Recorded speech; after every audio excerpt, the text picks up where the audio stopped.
Hello, ladies and gentlemen. Robert Raven here. Sorry, I haven't made videos in a while. I've had a lot of family stuff going on. Today, we're going to play Jack. And when last we left off, we were, I believe, 4 days away. We've got our notes right here. Yeah, 4 days away from what used to be Lily's Kingdom. It has now been taken over by some people from Power Cities that were assassins. And we are going to do our third day. We normally roll percentiles to see what goes on. However, there is a tower, like a guard's tower, 3 days out from the city. So we will begin by coming across that tower with our now caravan of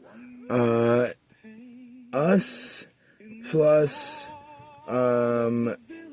20 bandits, and then plus the 3 other bandits, Aaron, Avin, and the bandit captain, which is Evan. So we've got a total of 24 of us, and all of their horses and our horse, and we will roll to see if they have like what kind of weapons they have. Alright, 42, so they just got like basic, like swords, shields, bows. And as we come across the guard's tower, we're going to see if the guards that are up in the tower, or if they are down inside the tower doing something. So 49, they are up in the tower. Let's roll a d4. Okay, so there's only one guard. Let's roll that again. 2. Okay. There's 2 guards up inside the tower. Let's see if there's 7. Okay, so there is more guards inside the tower. So let's roll a d4 to see how many are outside the tower. Okay, there's 1 outside the tower. And then we'll roll a d6 to see how many are inside the tower. So we'll note this down real quick. So we'll do an T for top of the tower, 2, D for door, for guarding the door of the tower, 1, and an I for inside the tower, and for that we will roll a d6, 2. Okay, so 2. So there's only a total of 5 guards guarding this guard's tower, and we'll say they switch shift probably like every week. And we're going to roll to see if they are strong, like just basic guards, or if they are like bandit squad leader level. And they're just normal dudes. So let's see if they try and do anything negatively as they see our like caravan. So 81, no, they just scream out like, hey, what are you doing? In order to pass through, you've got to pay the toll and get inspected so that we know you ain't bringing nothing into our kingdom. And as they say that, let's see how we are going, or first let's see how the bandits respond.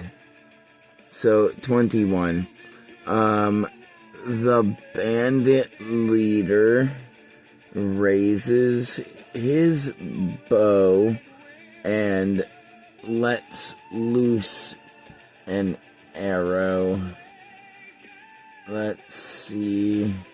I've got his stats right here. Alright, yeah. Alright, yeah, 19, and his base attack is... Alright, so yeah. He definitely hits, and it's just, he's the leader, so... we'll say he's got, like, special +1 arrows, so 6 + 1 plus his base attack of 15, so 22 damage. And since they're just normal guards, they only have a armor of 10, which is why it hit, and they only have a health of 10. So as this guard starts like screaming down and out at us and like trying to have the one guard at the door walk up and investigate and like search us all one by one, the bandit captain just pulls up his bow, grabs an arrow from the quiver on his back, draws it, and lets loose an arrow, and he fires it up, and it hits one of the guards at the top of the tower right through the throat as he begins to choke and cough on his own blood before he trips and falls and over and tumbles down the side of the tower before falling and snapping and breaking his neck as the arrow breaks off as well. And that leaves one guard at the top of the tower.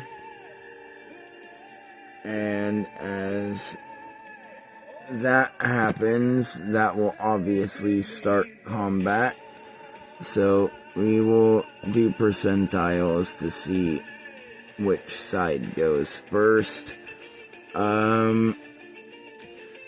We'll do random to decide high or low, and then see who goes first from there. So high, we go first. Low, they go first.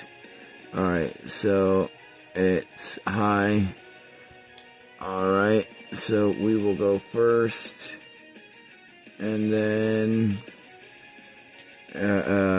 if it's high, yeah, and then it is 34. So alright, so it is low. So the first roll was to determine if we actually go first. If we rolled high, and we would have, but we ended up rolling low, so it ends up making it to where the bandits go first, or not the bandits, the guards. And we'll say the top guard spends all of his combat points to get down to the bottom door, and on his way he tells the two that are inside what's going on, and they spend their combat points to get outside. And then we will say the guy at the door, as they're like coming through and bursting through the door, he will spend one of his combat points to walk towards one of the like bandits in the front of the party. We'll say we're towards like the middle. We like us and the Aaron, Avon, and Evan are all surrounded and in the center. And as he puts up his shield and tries to thrust forward at one of the horses, he only gets a 3 because they've got a +1, and he misses. And as he misses, let's see, a 26, so yes, something negative happens. So as he misses, the horse comes and 8, and then the horses are just basic horses, but they've got a +5, so that hits. So the horse comes and stomps down 4, 5, 6, stomps down on his like shoulder, barely missing his head, and like smashing him down into the mud, and it drops him to 4 health. And we'll put a 4H right there for 4 health. And as that happens, now it's our turn.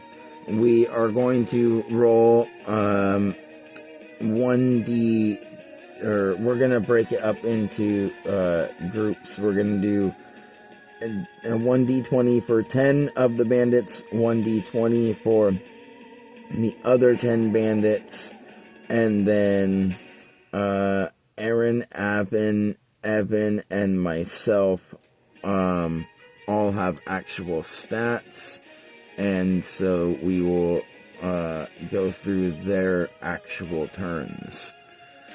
And so let's see. The first group of bandits hits, and the second group of bandits hits. Alright, so as the first 10, and we'll just say they all, like, all of the bandits, like, rush forward, charging up to the guard's tower on a horseback at these guards, and they pull their swords and just start slashing at them. And let's see, 4 plus, we've got the, oh yeah, so +1 because they're just regular guards, so 5, so we'll say the one guy, he gets trampled and smashed into the ground as his head and body are crushed and like his skull smashed in and all his bones are broke as the horses trample over him on their way to the other 3 guards that are at the front of the tower. And as the soldiers all get up to the front of the tower, alright, so that guy's dead, and we've got a 19 for 19 guards left to, or bandits left to roll against the guards, and they're just a 1d6 +1 because they're just basic swords. So that's 2 damage, so that leaves us with 18. 6, 7, 8. So 8 damage, 17 left. 8, 9, okay, so that kills another one. And we're at 16 left. So another one marked off, 16 left. 1, so that's 2, that's 4, so that's 6, and then 12, that's another one dead. And that was 4 rolls, so we are now at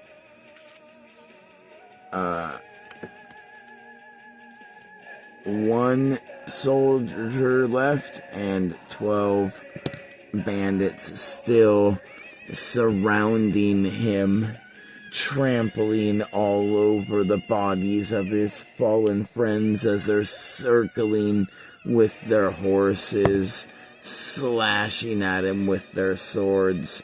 1, so that makes it a 2, and then 3, so 5, so that's 10, and then 7, 9, and then 8, 9, and then 8, and then 9, 10, 11, 12, 13, and 7. So 7 of the guard, or of our bandits, would have still attacked.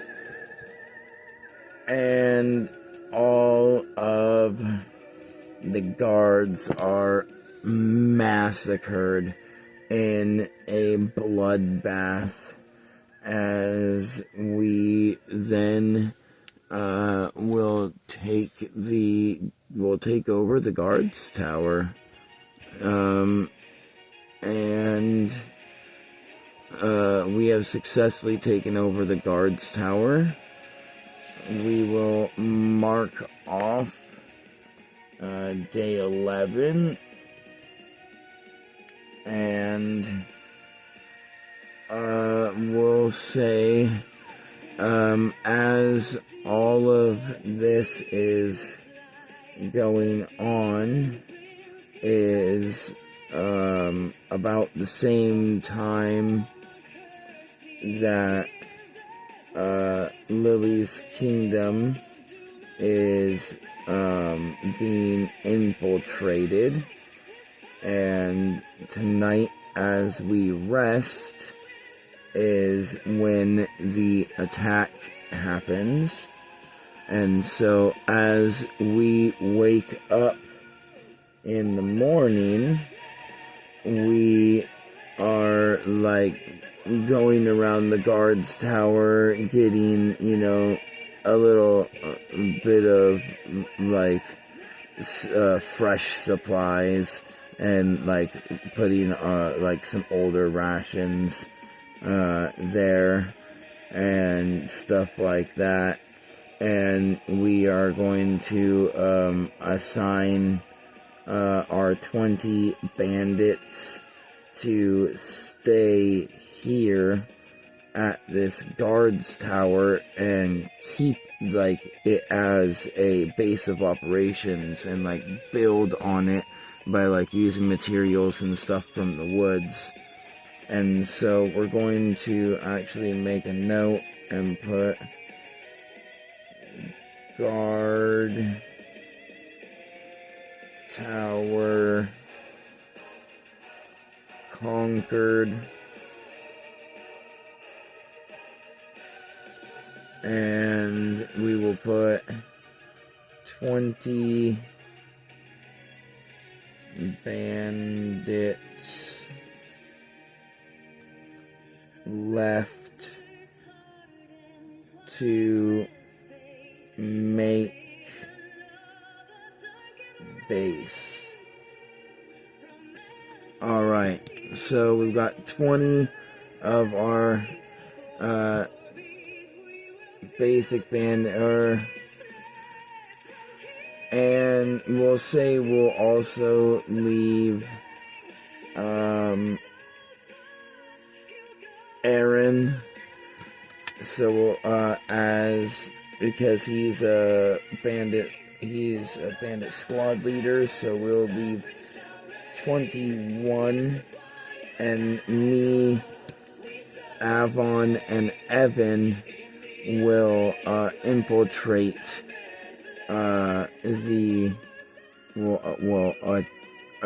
attempt to infiltrate the kingdom, as we're planning all of this throughout the night before we go to bed, and then as we wake up in the morning, getting ready to do this plan.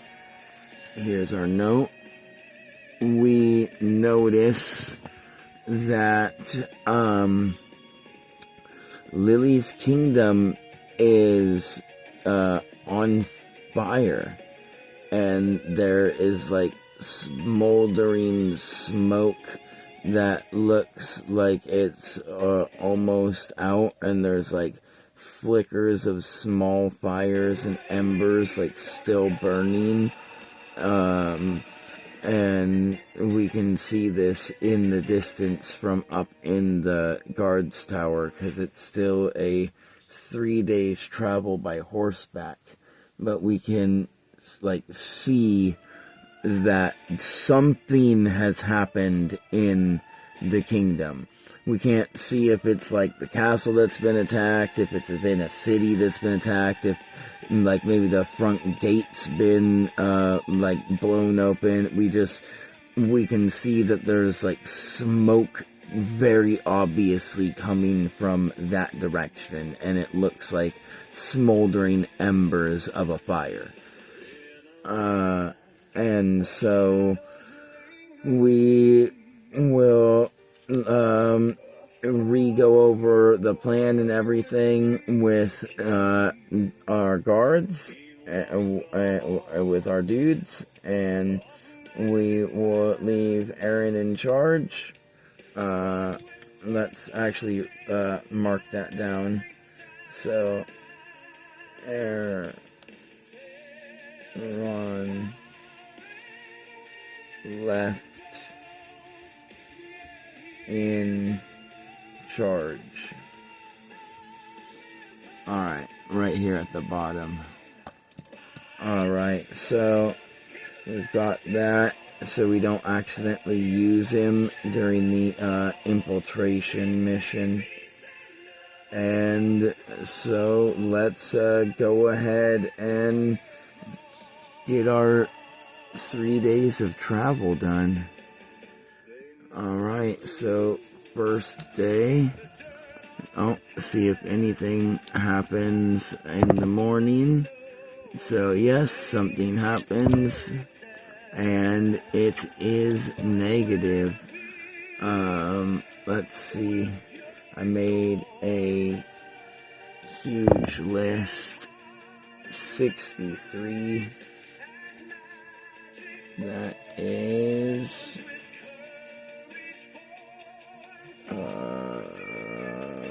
63. Alright.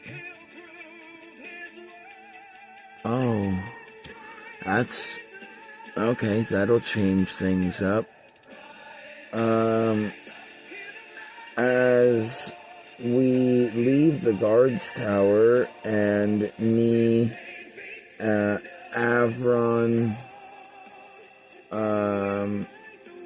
we forgot about Dariex, so we'll leave Dariex there as well, so that there's 20 regular guards and 2 actual captain level people. So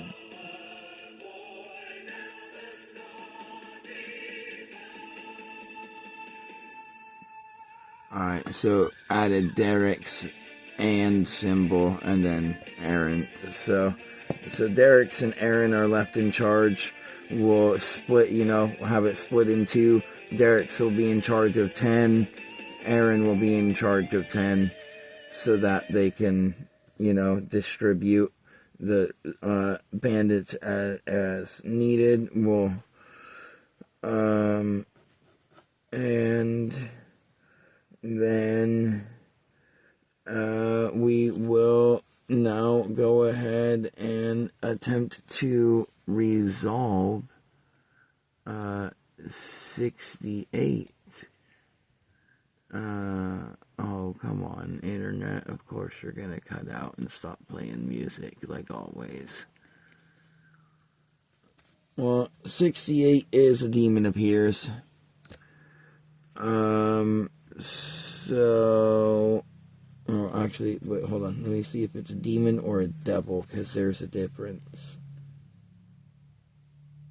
It's a demon.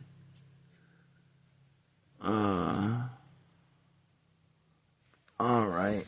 So,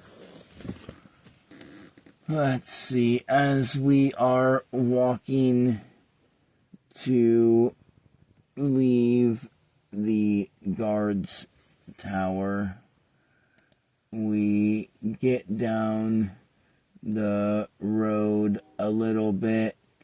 It's, we'll say probably like just about noon, and as we get a little bit close enough to feel like, you know, we can maybe sit down and rest and make some lunch or have some rations for lunch, whichever we choose.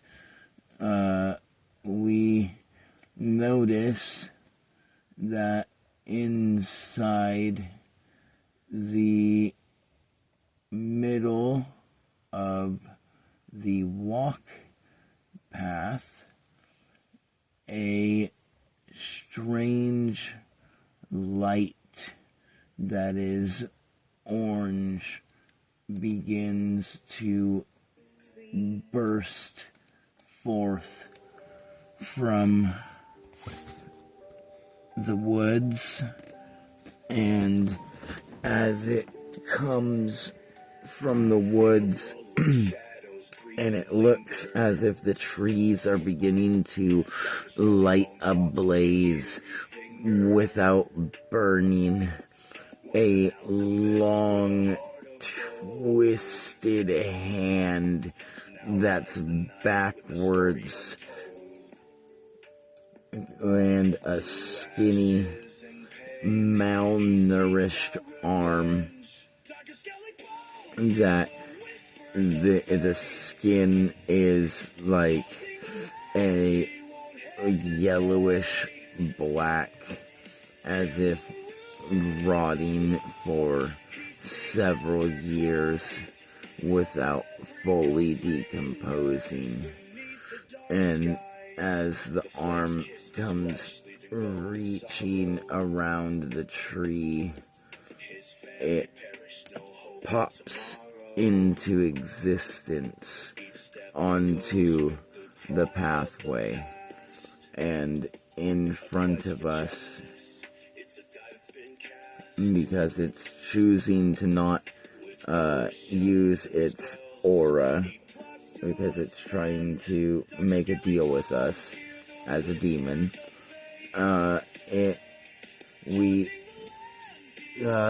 let's see if even without its aura we are afraid. So let's see. Alright, we left Darius and Aaron, so we'll roll for... Okay, so Avon gets scared. Bandit Captain is next. He gets scared. And let's roll... Oh, wait. He's got a... Hold on.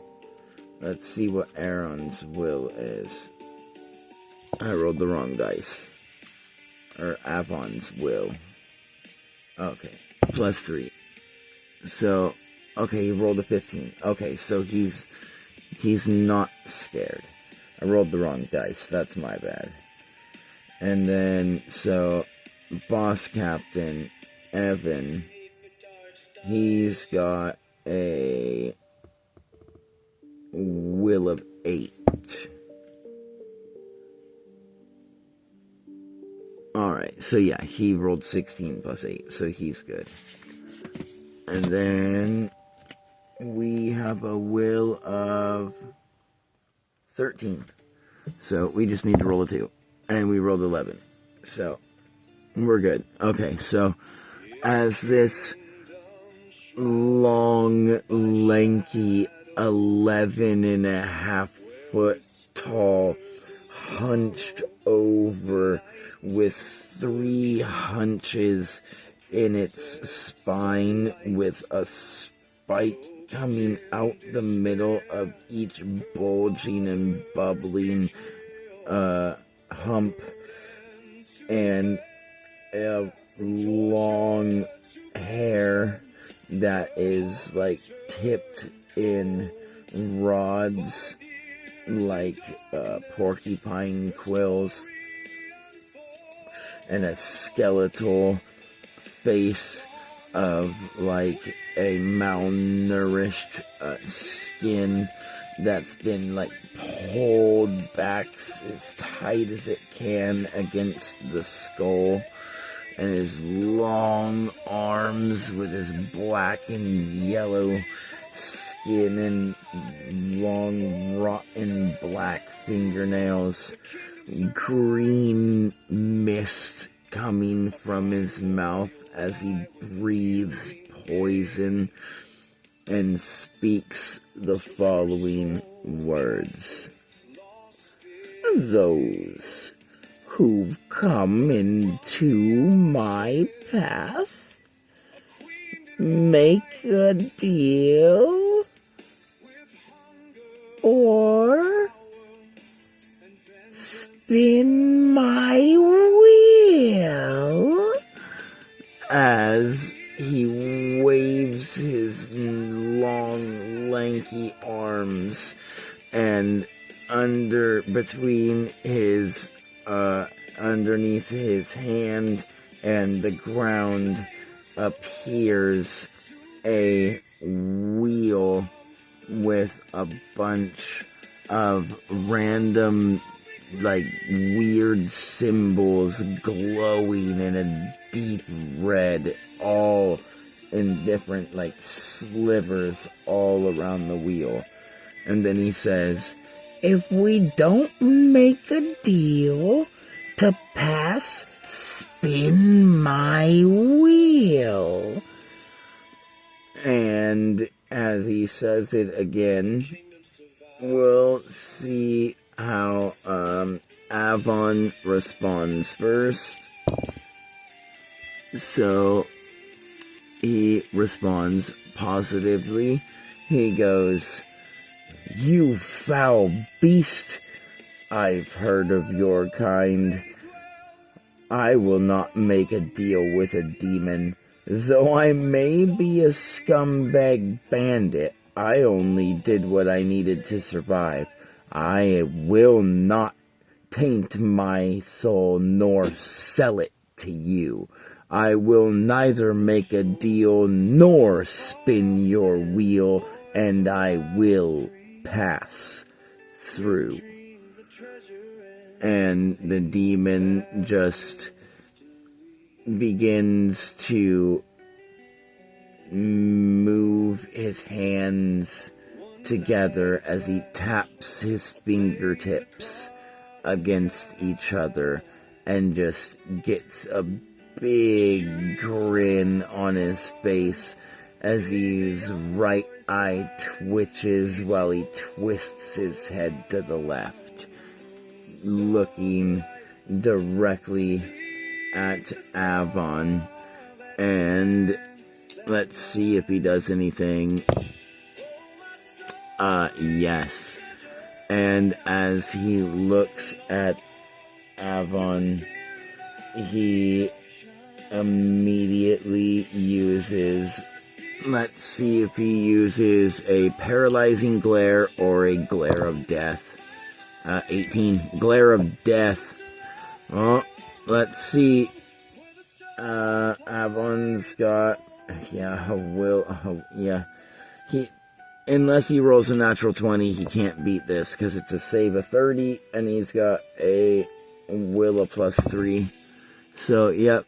And as the demon is, like, twitching its right eye and moving its fingers together and tilting its head to the left, it stares right at Avon before raising its arms slowly and then very quickly and violently pointing towards him as it snaps its head back up and then moves its arm back and reaches its head forward and looks right at Avon and touches him nose to nose. And then Avon stares in these eyes as he sees the fires and the ice of the underworld as his soul begins to burn and he begins to burst out and scream.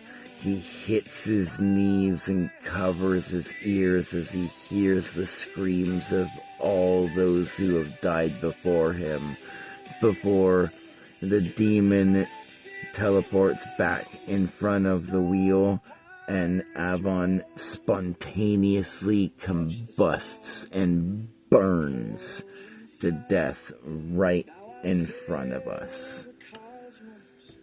And now Avon is dead, killed by an unnamed demon. And let's see how we react.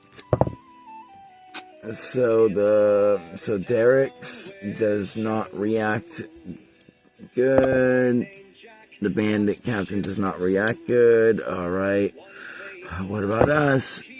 39. Oh god, we're all stupid. Alright. Well, it looks like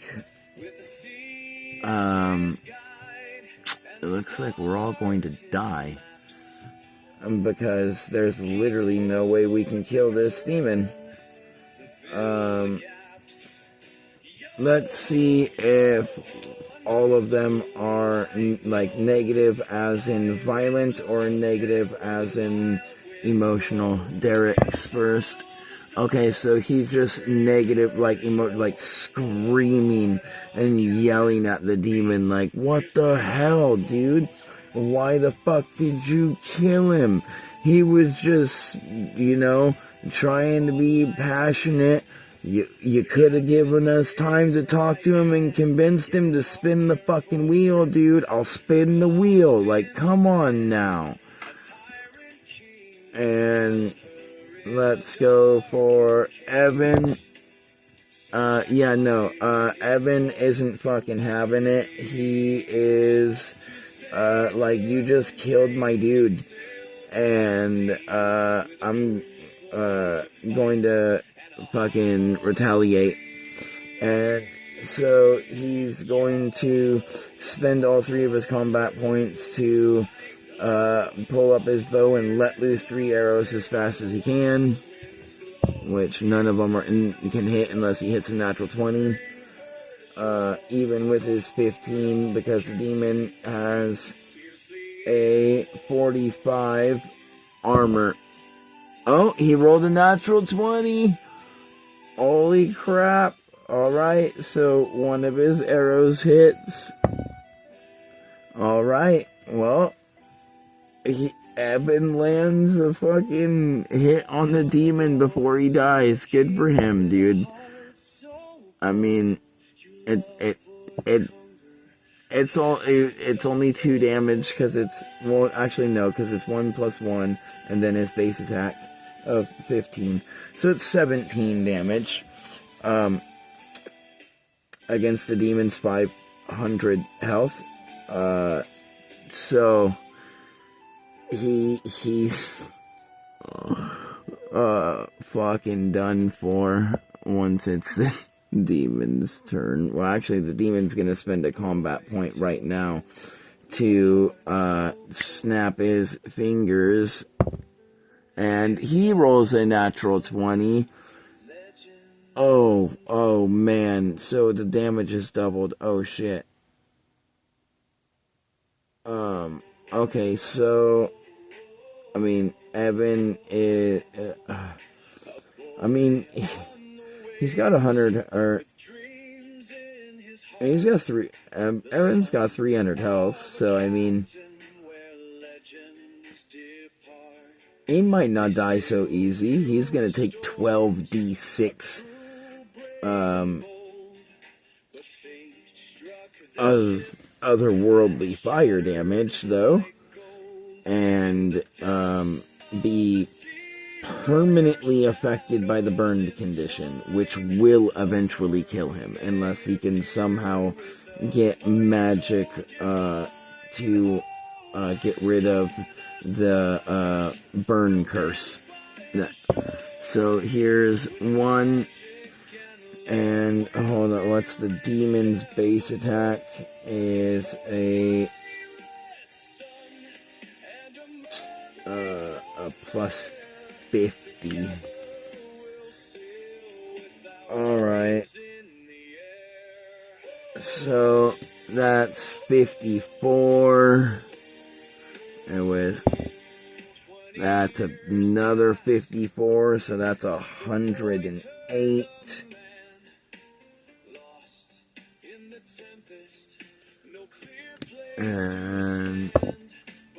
And that's 51. So that's 159. That's the third roll. We're on the fourth roll. That's 52. So 200 and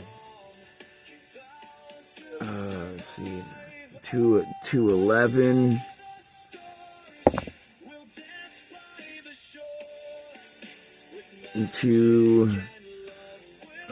Yeah, 11, 12, 30, so 263, and he's dead. I knew he was gonna die. So, Evan is burned to a crisp as the demon snaps his fingers and lights him in unholy, otherworldly inferno that twists around his body like a tornado before a hole in the ground opens up and his body is dragged down into the deep depths of the underworld. And with that, we're going to look at the demon and say, well, you know what? You're obviously very powerful, and I don't feel like dying today. However, I also don't feel like selling my soul to you just to make a deal. And you know what? Let's see. 89, positive response from the demon. The demon starts twiddling his fingers and says, "Who says demons only take souls? What I ask for is a favor. For one time in the future, I will call upon thee for a deed to be accomplished at my behest. That's all I ask, and in return, I will grant one wish that is within my power, of course." And so, we look at him and, you know what? We go, you know what, Mr. Demon? can we camp here for the night and think it over? And he, like, his eye, like, begins to, like, twitch, and he goes, as long as you don't pass my border. And he like, takes his fingernail and draws a line in the dirt across the road. Then you may think for just the night. In the morning, your decision will be final. And with that, we say, all right, thank you. I have much to deliberate on, and I'll get back to you in the morning. And he waves his hand as the wheel disappears, and then he starts walking backwards back into the forest line as he disappears into the trees. And that is where we we'll mark off day 12, and we won't mark off day 12 because these are travel days, and we still have to get the 3 days there. So we will end after this.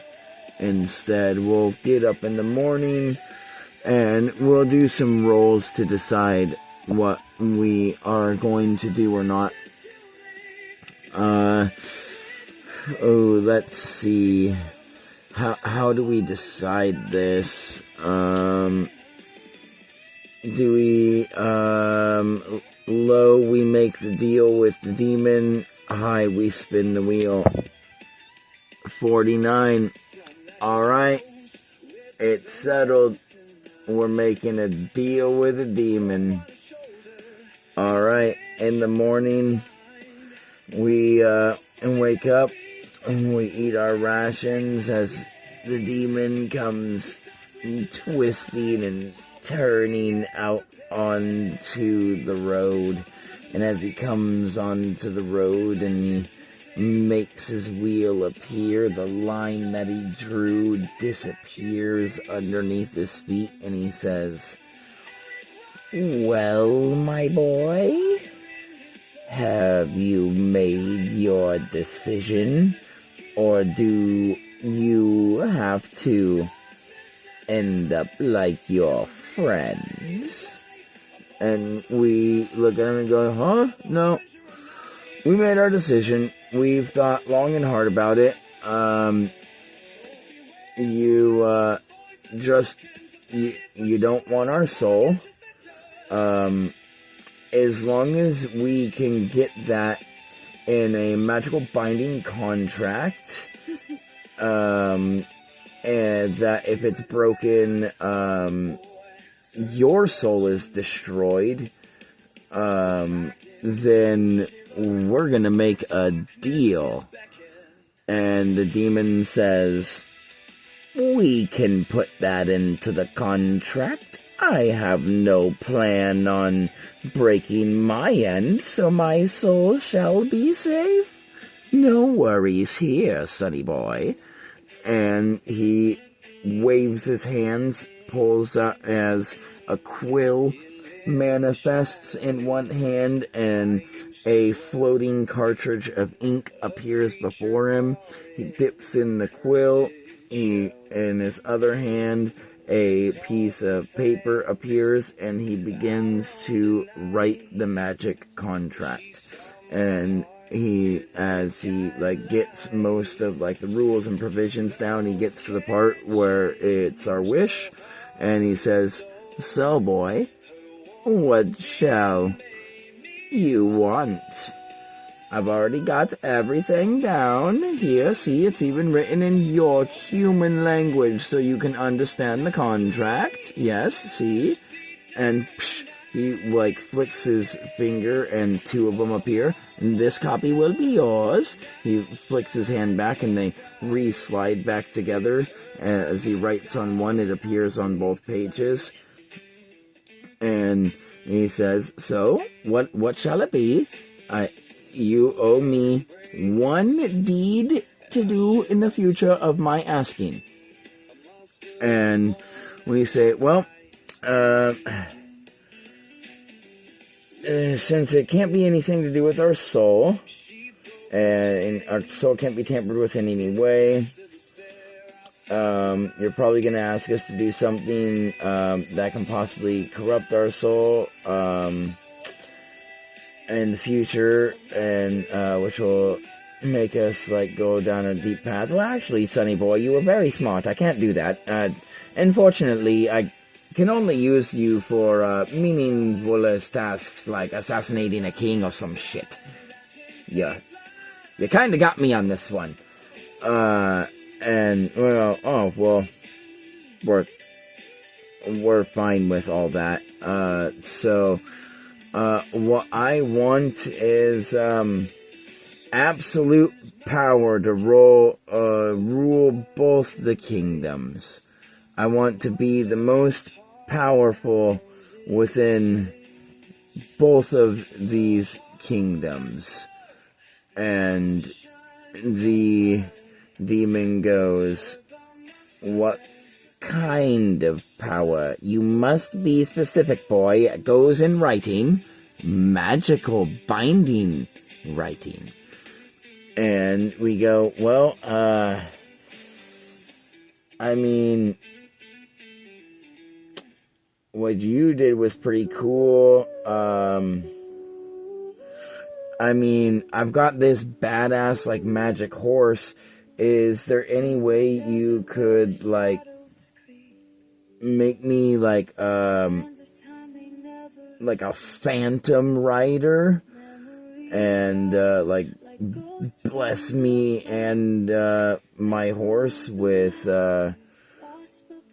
ghostly powers of the underworld?" And he says, "Good choice. Deal."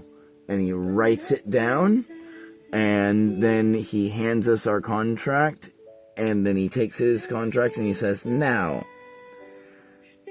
that is my copy. This is your copy.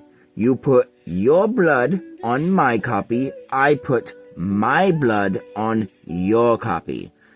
And the demon bites his thumb and puts his blood mark on the contract and then puts it out to hand to us. We take out, a dagger, cut our thumb, place our thumb on it, and hand it to him. And as we both grab the contracts, they glow, and then the thumb marks, like, burn and imprint into the contract, and the demon says, "The deal has been done."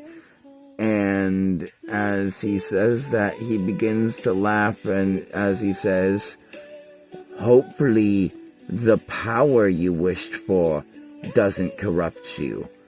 That's not me. That's your own new power of the underworld. Welcome to the Brotherhood, brother." And as he says that, we will do some rolls real quick before we end to see if we are able to contain our new demonic power, or if it burns our soul as we try to contain it. So we will roll 5 percentiles we have to get 3 out of 5 rolls at 51 or higher. 49 is a fail. 50 is a reroll. So that's a 55. So there's 1 success. Alright, let's mark this down real quick. Because that was 1 roll, 1 success. Alright, 24. Second roll, that's a fail. Third roll is a 6. That's a fail. Fourth roll is a 45. That's a fail. So, yep, 80 is a fifth roll is a fail. That's only 2. And, as we gain, let's see we gotta do the horse too. So, 35, first roll is a fail. 67, second roll, that's a pass. So, that's a pass. Third roll, 87, oh, that's a second pass. The fourth roll, 71, that makes sense. Yeah, the magic horse. Alright. Because we don't get our bonuses to this roll. This is just a straight if we get it or not. So, as we get our wish, and we obtain an unfathomable amount of power, our soul just cannot contain the comprehension of becoming more powerful than what a mortal is allowed to become.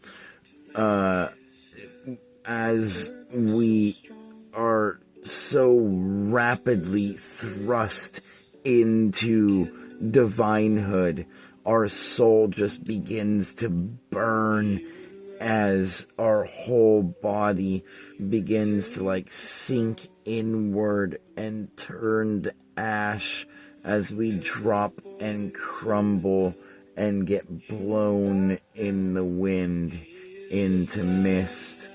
And as the magic horse, Magi, is transformed into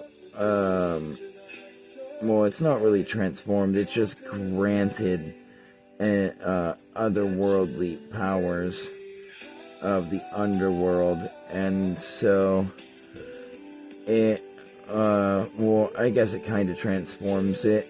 It makes it it's like purple fur go from like a brighter like purple to like a deep like blackish purple, and it gets like an icy blue fire around all of its hooves and its mane and its tail, and it has like an like icy hot aura around it that's both flames and crystals of ice, and it does the same thing with each footstep that it leaves behind. It leaves a small blue flame that also has like trickles of ice and snowflakes around it. And with that, Magi becomes a 100% fully sentient creature instead of just like a intelligent magical beast. And now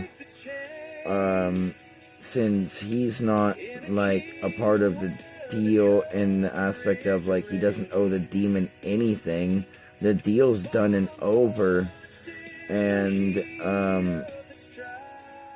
I guess we're gonna have to decide what Magi the horse does real quick. Are we gonna play him as a character, or is he just gonna like run away into the woods? 76. Magi's our new character. Alright guys, we're gonna end with that. Like, subscribe, and join us next time as we play our new Eddie, and then after that we'll start playing Magi the horse.